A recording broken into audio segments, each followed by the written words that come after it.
Yung mga kinalas.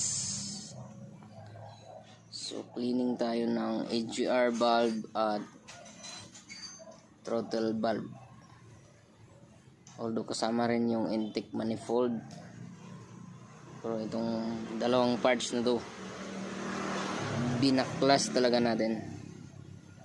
So ito yung throttle valve natin, oh. Yan.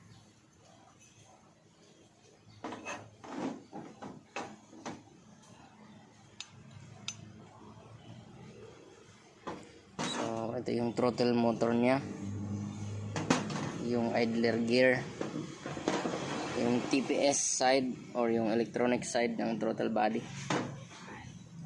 AGR valve assembly. Yan, ang linis na. At ito yung motor nya, tulis na. Oh, yun, oh.